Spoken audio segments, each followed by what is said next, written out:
A reading from the Gospel according to Luke. After leaving the synagogue, he entered Simon's house. Now, Simon's mother-in-law was suffering from a high fever, and they asked him about her. Then he stood over her and rebuked the fever, and it left her. Immediately she got up and began to serve them.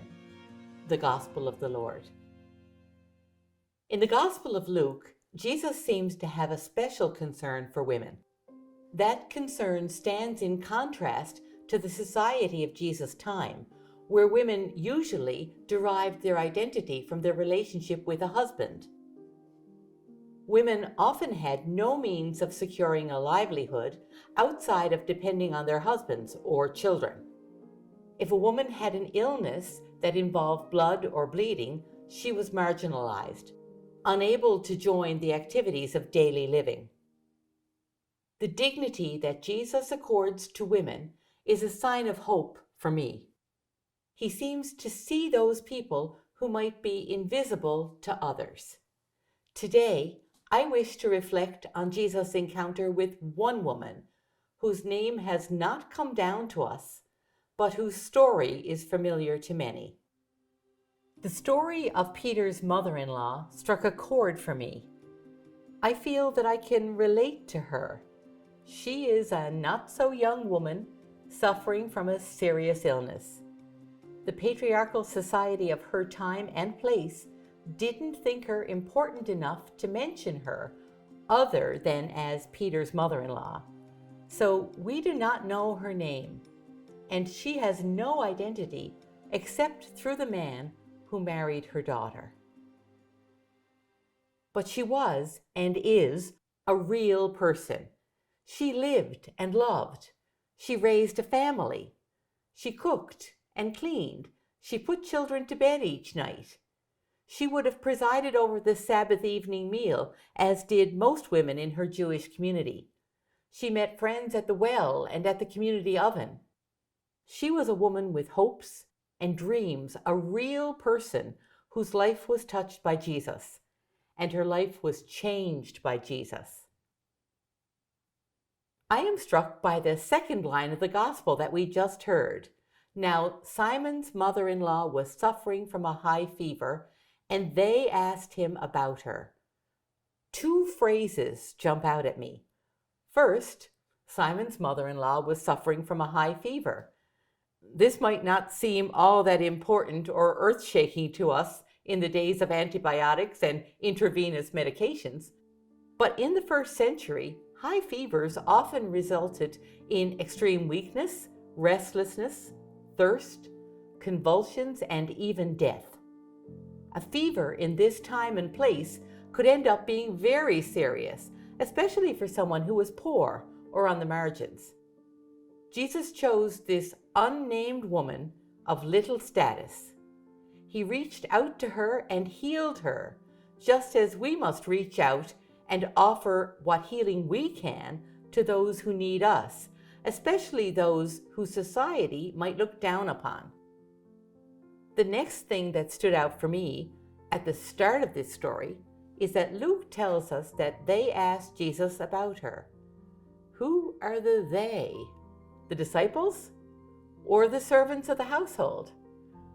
I think it had to be the servants.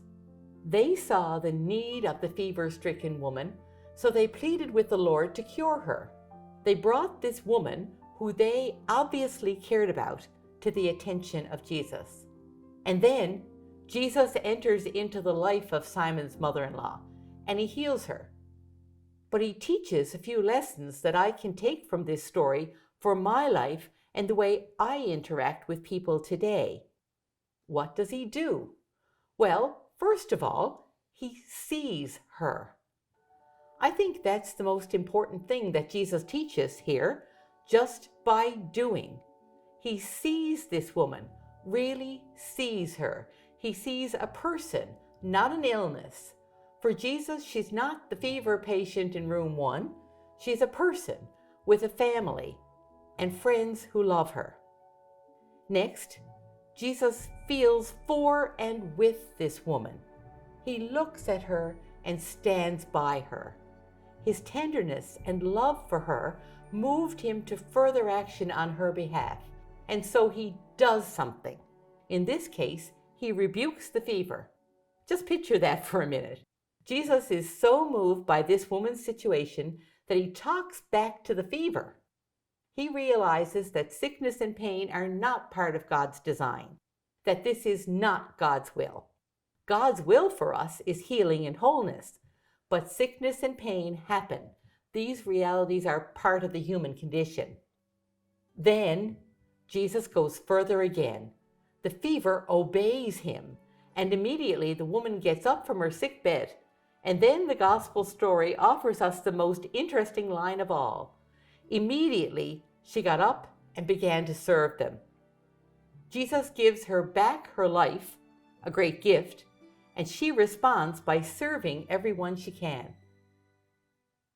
Watching and paying close attention to Jesus in this story, I can pick up some hints for me and how I am called to be with others, especially those who suffer.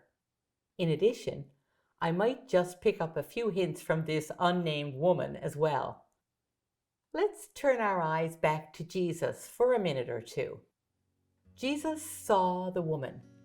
Do I really see the people God places on my path each day? Do I see them as real people with lives, concerns, needs, things to celebrate, things and people they grieve for? That's the first lesson that I draw from the way that Jesus was with this woman. I'm not called just to do merciful things. I'm called to be mercy, to be a merciful, loving presence in this world and in the lives of the people I meet each day. It's not so much about what I do, but how I do it. And it starts with seeing people, really seeing them. Next, because I see, I'm called to discern how to act in the most loving, appropriate way, and then to respond, to act. Jesus shows me that my response in action must be tender, loving, and, most of all, practical. Love is practical. It's not so much a feeling as a decision and a commitment. Jesus responds to this woman's need by healing her physically. That's not always in my power, but I can almost always heal others by offering a listening ear, a gift of time, a compassionate word, or some food, a drive to the doctor, an offer to babysit, whatever might give relief and support to the other. That's love in action. Simon's mother-in-law offers me the next and final lesson for today. Jesus goes further again. Once the fever obeys Jesus, she immediately gets up from her sickbed and begins to serve her company.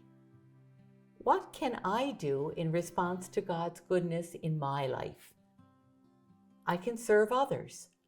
I can reach out beyond my own concerns, beyond my own pain, my own struggles, and see the people in front of me and offer them the gift of presence, of encounter, of mercy, of love. It doesn't take money or possessions or even health.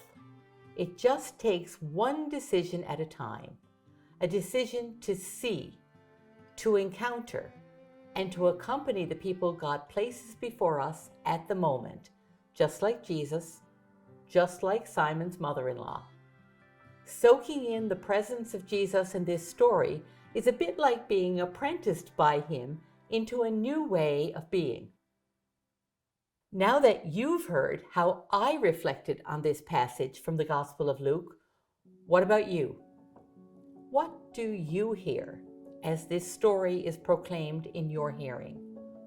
When and how have you found yourself in a place like that of the woman in the story? What do you think she hopes for when she looks up and sees Jesus standing beside her? What did you or do you hope for when you find yourself in such a place?